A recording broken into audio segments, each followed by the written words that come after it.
நம்ம ஒருத்தர் மேல இருக்கிற அன்பு இன்னொருத்தர் மேல வெறுப்பா மாறக்கூடாது.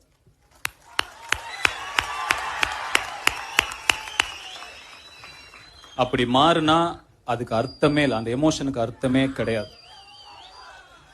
இன்னைக்கு உலகம் ரொம்ப ஒரு மோசமான நிலைமை நோக்கி போய்கிட்டு இருக்கு. அவ்வளவு நெகட்டிவிட்டி, அவ்வளவு சுத்தி என்னென்னவோ.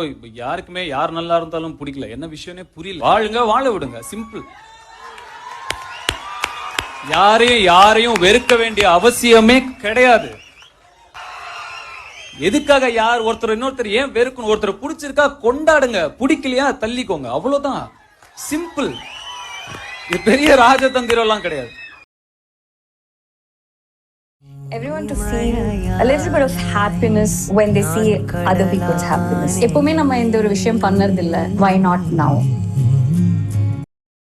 நடிகை நயன்தாராவின் ஆவணப்படமான Nayanthara beyond the fairy tale Netflix OTT தளத்தில் அடுத்த வாரம் வெளியிட தீர்மானித்துள்ள நயன்தாரா இப்போது நடிகர் தனுஷிற்கு எதிராக ஒரு குற்றச்சாட்டை தெரிவித்துள்ளார். அதாவது, இந்த ஆவணப்படத்தில் தனுஷ் தயாரிப்பில் உருவான நானும் ரவுடிதான் படத்தின் காட்சிகள் மற்றும் பாடலை பயன்படுத்துவதற்கு மறுப்பு தெரிவித்ததாக குற்றஞ்சாட்டியுள்ளார். தனுஷிடம் இருந்து NOC, அதாவது நோ ஒப்ஜெக்ஷன் சர்டிபிகேட் பெறுவதற்கு 2 வருடங்கள் காத்திருந்ததாகவும் அதனை இதுவரை காலமும் தராததால் நானும் ரவுடிதான் படம் சம்பந்தமான எந்த காட்சிகளோ பாடலோ இல்லாமல் ஆவணப்படத்தினை நிறைவு செய்ய முடிவு செய்துள்ளார் நயன்தாரா மற்றும் விக்னேஷ் சிவன் அவர்கள். தனுஷினுடைய இந்த செய்கையை கண்டித்து ஓர் உருக்கமான பதிவை விக்னேஷ் சிவனும் கடிதம் ஒன்றினை தனுஷ் அவரது தகப்பனாரான கஸ்தூரி ராஜா சகோதரன் செல்வராகவனை குறித்து காட்டி சமூக வலைத்தளங்களிலும் பத்திரிகையாளர்களிடமும் வெளியிட்டுள்ளார். தற்போது இயக்குனரும் இசையமைப்பாளருமான SS குமரன் அவர்கள் இயக்குனர் விக்னேஷ் சிவன் தன்னுடைய தலைப்பான LIC என்பதனை விக்னேஷ் சிவனுடைய அடுத்த திரைப்படத்திற்கு அனுமதியின்றி பயன்படுத்தியுள்ளார் என குற்றஞ்சாட்டியுள்ளார். அதில் அவர் குறிப்பிடுகையில், 3 வினாடி காட்சிக்காக நஷ்டஈடு கேட்டு திரு தனுஷ் அவர்கள் உங்கள் மீது வழக்கு தொடர்ந்ததற்காய் வெகுண்டு எழுந்த நீங்கள் கடந்த ஆண்டு LIC என்ற என் தலைப்பை உங்கள் கணவர் திரு விக்னேஷ் சிவன் என் அனுமதி இல்லாமல் பயன்படுத்தியதை அறிந்திருப்பீர்கள்.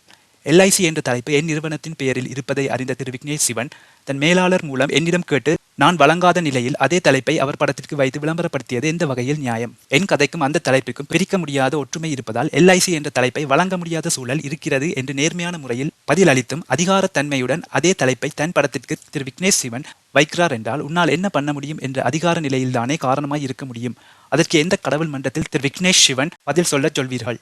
உங்களை விட பலம் பொருந்தியவர்கள் என்றால் 2 வருடங்கள் பொறுமையோடு பயன்படுத்த அனுமதி கேட்கும் நீங்கள் எளிய சிறு படைப்பாளியான என்னிடம் அதிகாரத்தோடு நடந்து கொண்டு என்னை மன உளைச்சல் ஆக்கியதற்காய் நிச்சயம் கடவுள் மன்றத்தில் பதில் சொல்ல நேரிடும். இப்பொழுது வரை அந்த தலைப்பினால் ஏற்பட்ட மன உளைச்சல் என்னை பாதித்துக் கொண்டிருக்கிறது. என் படத்தையும் அது பாதிப்படைய செய்கிறது. எந்த படைப்பாளியும் தன் படைப்பை பல காரணங்களோடும் பல பொருட்செலவோடும் தான் கட்டமைக்கிறார்கள். நீங்கள் உங்கள் வியாபார நோக்கத்திற்காக அதை பயன்படுத்தும் பட்சத்தில் முறையான அனுமதியோடும் முறையான மதிப்பூதியத்தோடும் பயன்படுத்த வேண்டும் என்ற அறத்தை கைகொள்ள வேண்டும். நீங்கள் இங்கு எதையும் இலவசமாக செய்யவில்லை.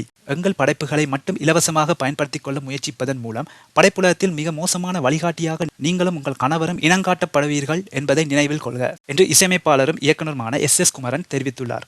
அதே நேரத்தில் தனது ஆவணப்படத்தினை விளம்பரப்படுத்துவதற்காகவே நடிகை நயன்தாரா இவ்வாறான செயல்களில் ஈடுபடுகின்றார் என ரசிகர்களின் கண்டனங்களுக்கும் ஆளாகியுள்ளார்.